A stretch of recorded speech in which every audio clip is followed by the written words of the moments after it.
as we listen to more impact statements. This time, Eleanor Howard, friend of Michelle Troconis, is giving her statement to the court. Let's take a listen. It took kindness to want to help during COVID, even outdoors and socially distanced. She attended church coffees, a drop-in gathering of friends, and she brightened the meetings with her interest in everyone. It was always better when she was there. On a Valentine's Day, Michelle gave everyone in church a box she'd made filled with chocolates. She had mugs made with our church logo. It was extraordinary to me. Coming to church to give to us, I just thought it would have been the other way around. And all she asked of being in church was to worship and pray. At the church's crowded social hours following Sunday services, Michelle was friendly. It may be scary for anyone, any newcomer to join in, but Michelle never hesitated. She was comfortable with all of us getting to know her. I visited a horse rescue organization where she volunteered to take care of horses. It's hard for me sometimes to go to new places, but I knew if Michelle was there, it would be okay. I saw her help her daughter with homework, connecting online. She's a loving and gentle mother. She told me that when she was about 10 years old, she went with her father, the physician, to a remote Amazon region to help people. She described it as a perfectly normal thing to do, but I was amazed by her generosity in caring for people in need. And I will close with this. During a Bible study group 5 years ago, it was hard for Michelle to fully understand English. In a big group with everyone talking, this weakness was not evident. But in that small Bible study, discussion focused on each of us in turn, and we were each put on the spot. She didn't understand some of the questions put to her in English, and her responses in English were not always smooth. I know Michelle has been found guilty, but to me, she's a friend and a trusted and valued community participant. She made positive differences in my life. She showed me things a generous person could be, who a valued member of my community is, and how easy it is to share kindness. She never gave me a reason to doubt her sincerity. I feel the Michelle I know is the real Michelle. And I ask that you please show mercy. Thank you. Thank you. I'd like to call on Herbert Smith, please, to speak.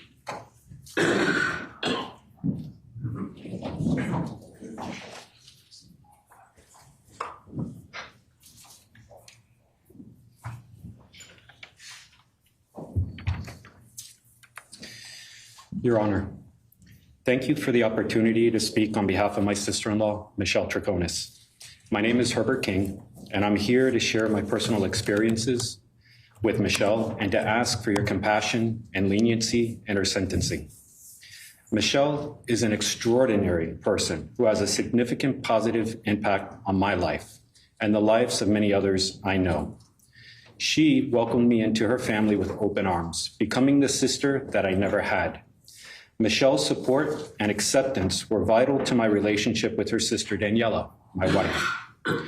We admire Michelle's core values of love, compassion, and caring for others so much that we named her the godmother of one of our children. Michelle has shown to me what it truly means to be a parent and to provide unconditional love to a child.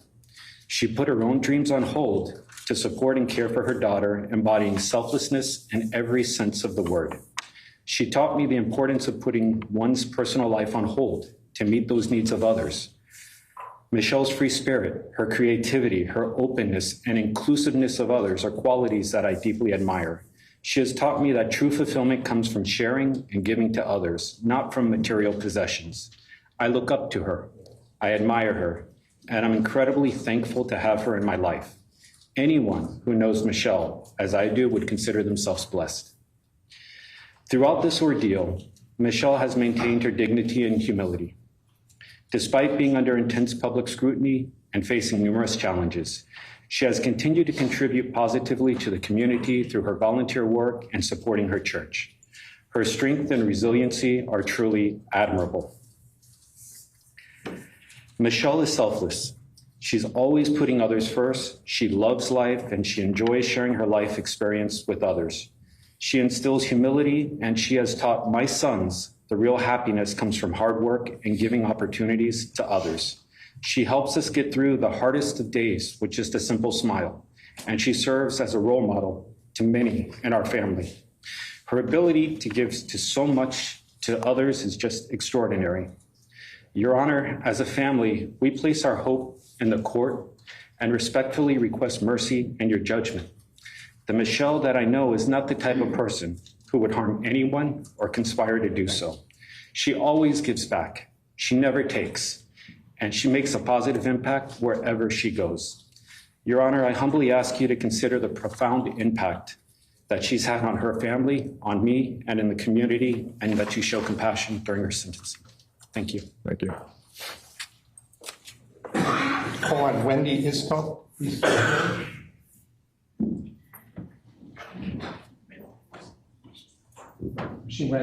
She stepped out, so then in that case, I would ask that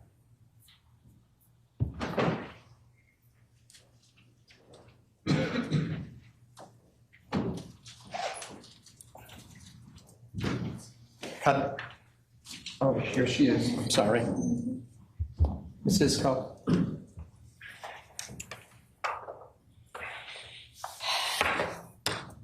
Good afternoon, Judge Randolph.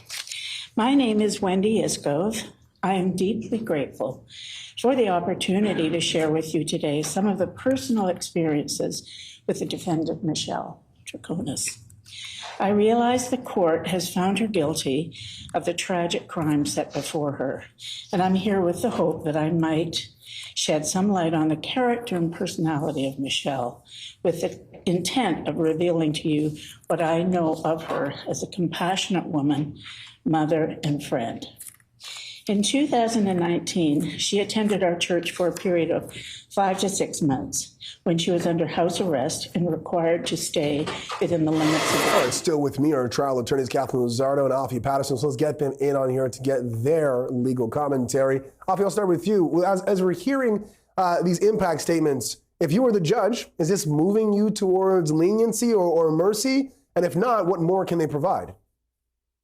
No, it's not leaning me toward anything. I would just with respect to the first speaker that we heard, I would just counter. I think her English argument, her English barrier argument.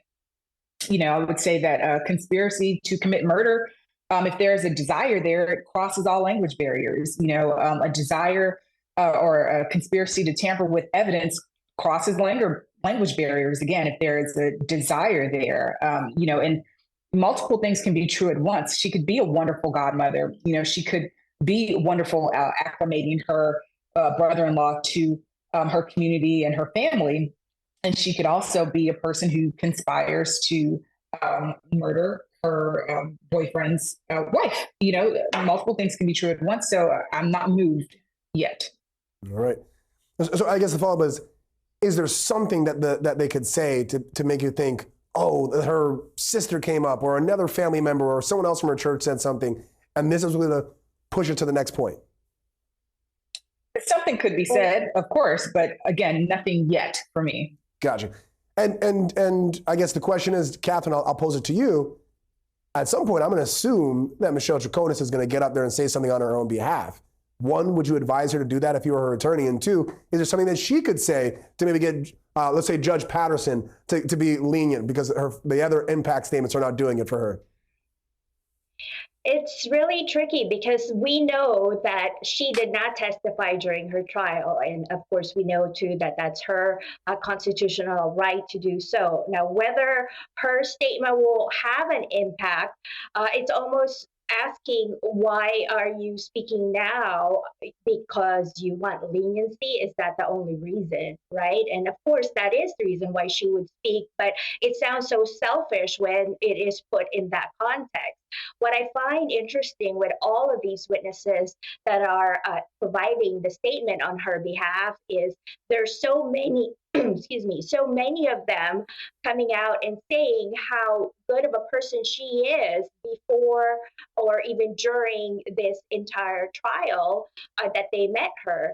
But at the same time, the theme that they're creating is that she was deceived and manipulated by Fotis Dulos, who was the mastermind of this murder. That's why the charge to her is conspiracy, not as the actual murder.